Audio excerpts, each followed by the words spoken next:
What's good, YouTube? My name is George. A lot of you guys have been asking me to do a slappy crook trick tip. It's one of my favorite tricks of all time. There's a spot on campus with all these curbs. I've been having so much fun with them, and I'm just gonna go teach you guys how to do them. Don't worry, the rest of this trick tip is completely voiced over with my monotone voice. I don't even know why here's the voiceover we all know and love. By the way, this video is going up on Christmas, so if you celebrate, Merry fucking Christmas. Anyways, let's get right into the slappy back crook.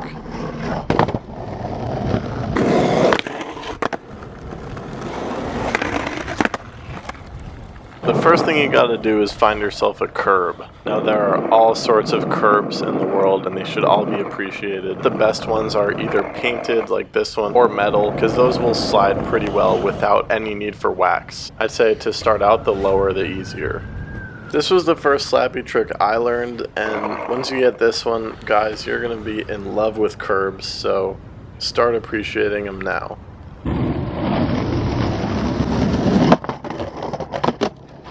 Alright, foot positioning. Front foot and the back foot. This is from a still from me literally rolling up to it, so I recommend you try it out, and if something feels better, go ahead and tweak.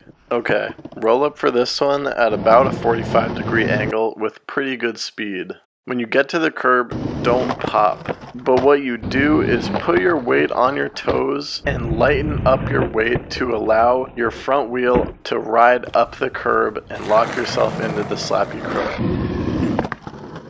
I know that was a lot. I'm going to break it down and I'm going to give you strategies for learning it.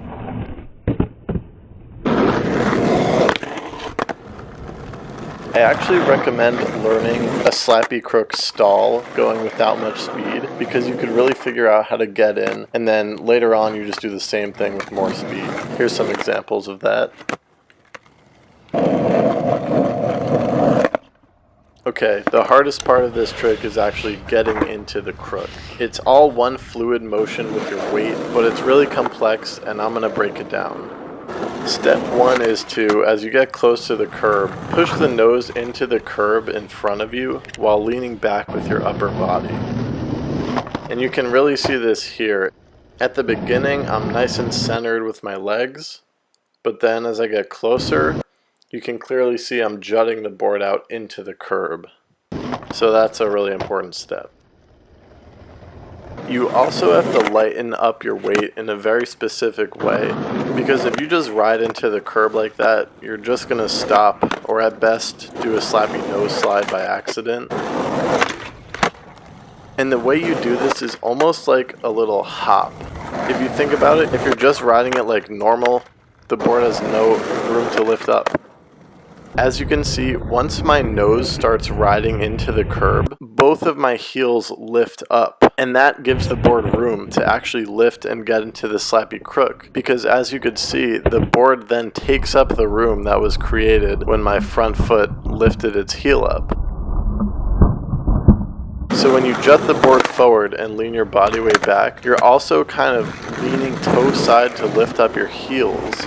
And that's going to really help that wheel ride up the curb to lock into the slappy crook. Once you get in the slappy crook, pretty much what you want to do is get out. And you may have noticed, but I actually have quite a bit of trouble with this. I think it's a lot harder than getting out of a normal crooked grind.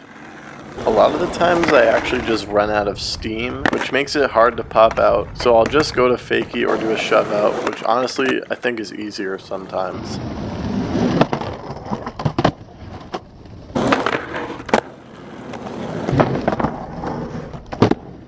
But if you're going fast enough, you should be able to yank this thing out or pop it out like a normal crook. Obviously, if the curb you're doing this on has an end, then you can just ride off the end. As you probably anticipated, running out of steam is a big problem with this trick. It's really easily fixed by just going faster, which I clearly need to do more of.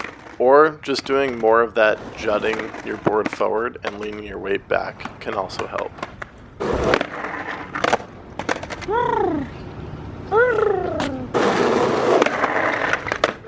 I'm trying to make them trend.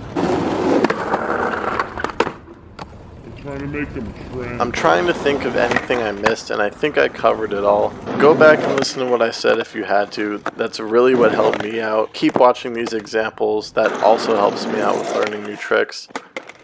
I think I gotta take care of that. Okay. Most importantly, get out there, find your curb, and go practice this a shitload of times. Oh, you missed that. What'd you do? Anyways, I hope this trick tip helped you guys out. I really encourage you to learn this one. Slappies are so much fun. So much fun. You guys gotta learn this. I know this is a voiceover trick tip, but like, hear me out. Don't lift up on the tail. You gotta like just ride into it, and your wheel will literally ride up this curb, and then you put your weight in like a crook. And that's how it works. The crook opens the door to the slappy back 50, because the way I do that trick is by putting the nose in first, and I'll show you one right here. Real life George is stealing my thunder, I guess, but yeah, this one really helped out with learning slappy back 50.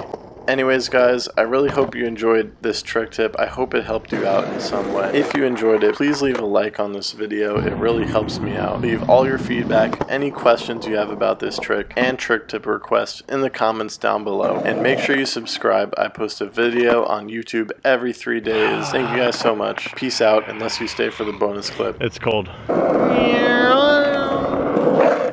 Alright, so what's up YouTube? I'm up in a tree. My name's George. I'm a Brooklyn-based Greek-American skateboarder. I'm sponsored by Laser Taco, and yeah, I don't know. This is gonna be an unboxing video of a Slappy Crook. So here we go.